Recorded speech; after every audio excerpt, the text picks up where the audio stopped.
O assunto agora é o lúpus, uma doença autoimune que não tem cura, mas que tem tratamento e pode ser controlada. Nós recebemos hoje a médica alergista e imunologista, responsável técnica pelo Centro de Imunoterapia de Chapecó, a doutora Leda Almeida Sandrini. Doutora Leda, muito bem-vinda de volta, né? Quanto tempo? Já estávamos com saudade de conversar contigo aqui. Obrigada. Quando a gente fala de doença autoimune, o que está acontecendo no corpo da pessoa, né? Isso. Boa tarde. Boa tarde. Boa tarde a todos.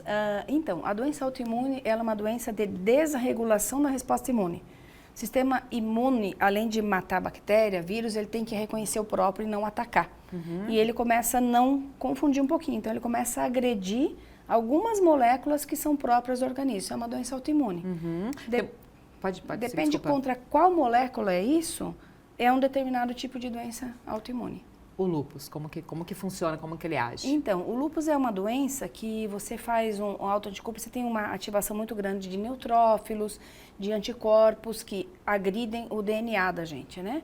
E algumas proteínas do núcleo, basicamente isso.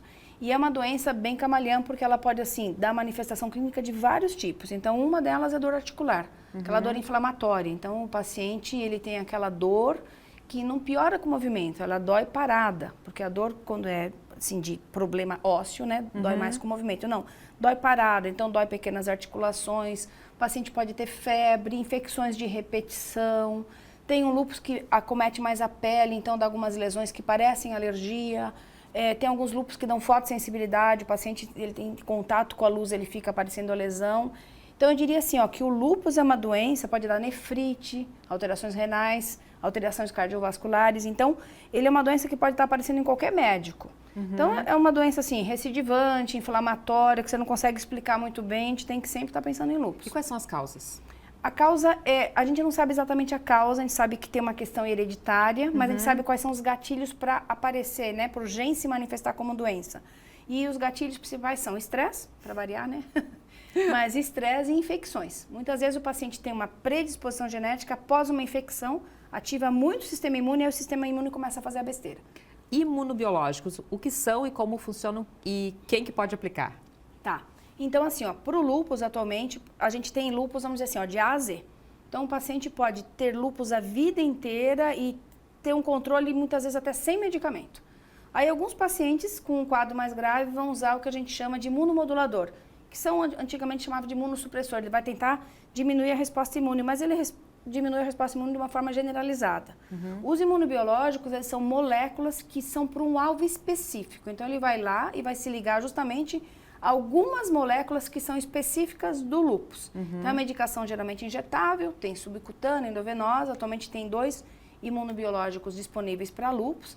E quem prescreve isso normalmente é quem? O reumatologista. Tá. Esse paciente passou em vários médicos pensam, acho que isso é lúpus. Faz o exame, fez o diagnóstico, né? O exame com sintoma clínico e encaminha para o reumato. E o reumato vai acompanhar esse paciente. O lúpus começa a agravar, dependendo da intensidade, tem uma indicação específica pro imunobiológico, que é um tratamento para molécula-alvo, que a gente chama, né? Pequenas moléculas.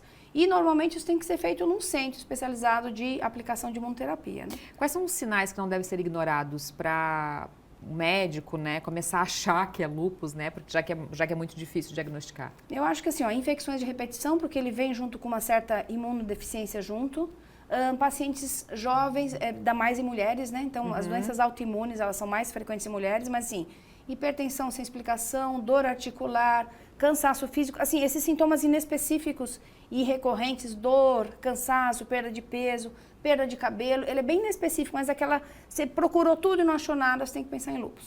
Mais uma mensagem até final de esperança, né? É possível conviver ou viver bem com lúpus hoje em dia? Com certeza. Acho que o principal da doença autoimune é entender assim, ela é uma doença crônica, porém ela tem controle.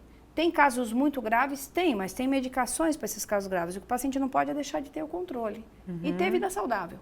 Toda doença autoimune, ela precisa, assim, de controle de dieta, atividade física, bem-estar psíquico, porque isso tem relação com o sistema imune. Que médico procurar? Quando suspeita? Eu acho que depende do sintoma, né? Então, o paciente tem uma lesão na pele, quem vai fazer o diagnóstico, provavelmente, é o dermatologista. O paciente, por exemplo, às vezes vem comigo, infecção de repetição, cansaço físico, geralmente vai no imunologista, né, com essa queixa.